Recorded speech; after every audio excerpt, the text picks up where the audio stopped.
Live team coverage continues here at home and abroad with ABC News foreign correspondent Maggie Rooley. She's in Lviv in western Ukraine. Inez de la Quatera covering the refugee crisis in Poland. And White House correspondent Mary Alice Parks is here with us in Washington. Let's begin with Mary Alice.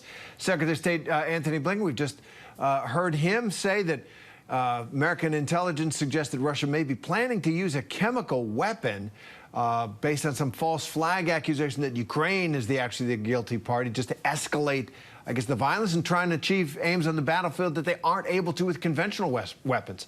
Press Secretary Jen Psaki also addressed that. What can you tell us about that?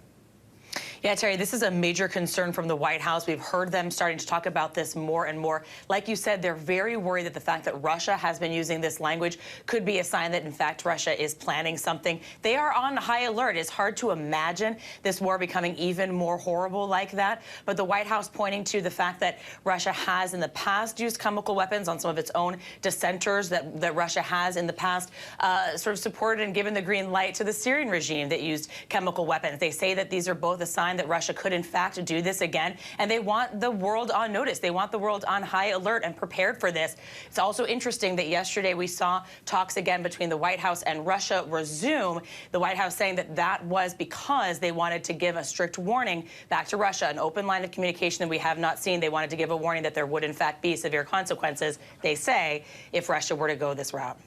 And you're right, Russia has used chemical weapons against the Skripals, the father and daughter in Salisbury, England, and against Alexei Navalny, the dissident, as well.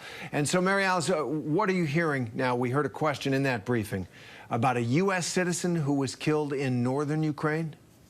Yeah, information is just coming out. They're trying to piece together, but it seems like they're confirming that at this point. What is really hard right now is that they are trying to keep track of which U.S. citizens are still there. This is something that the White House is constantly warning about, that unless a U.S. citizen is registered with the U.S. Embassy, the U.S. government might not know that a citizen is still in the country. We obviously heard for the weeks leading up to the invasion, we heard the U.S. government formally request that American citizens leave immediately. There were still commercial flights at that point. And we've heard the White House say that they've been really worried about their ability to protect any U.S. citizens at this point. This is obviously just a worst-case scenario. I mean, just another tragedy in a long list of tragedies that they're watching every day. Yeah, it certainly is. Let's go to Ukraine now. Maggie, in Lviv, Russian troops have, quote, stalled on all fronts. That's what the UK military is saying. So what does that feel like in Lviv? Do people feel that the Ukrainian forces are holding off the Russians? And what are you seeing and hearing there? Yeah, Terry, definitely. I think there's this confidence here on the ground. Pretty much everyone we talk to says not only do they want to fight, but they believe they're going to win this war. And as the week ticks on, we're now in the 4th week of this war, people are getting more and more confident. I mean, remember, Terry, you think back to the beginning, before Russia even invaded, most experts were saying that maybe a day or two before Russia took Kyiv away from Ukraine.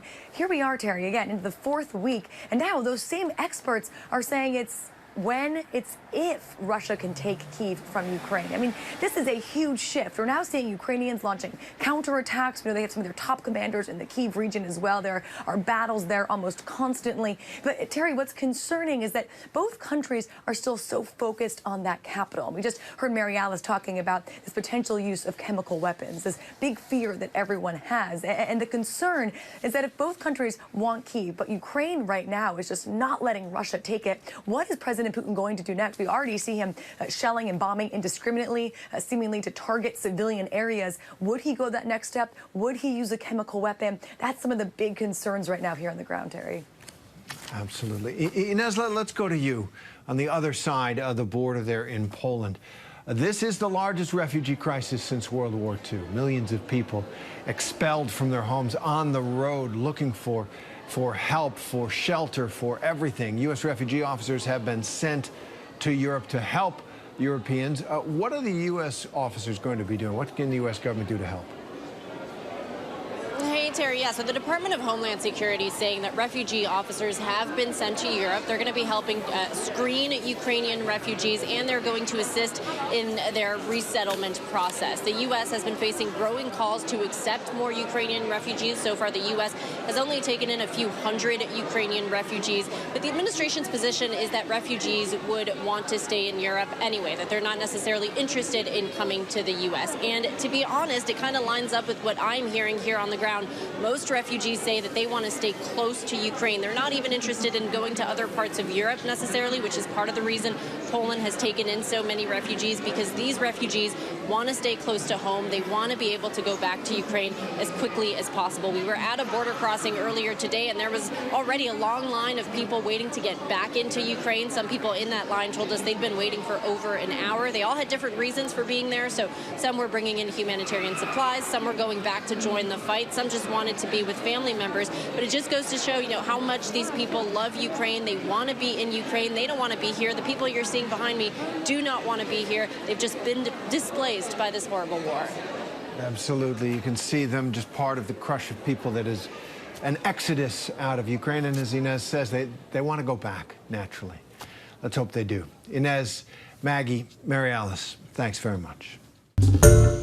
Hi, everyone. George Stephanopoulos here. Thanks for checking out the ABC News YouTube channel. If you'd like to get more videos, show highlights, and watch live event coverage, click on the right over here to subscribe to our channel. And don't forget to download the ABC News app for breaking news alerts. Thanks for watching.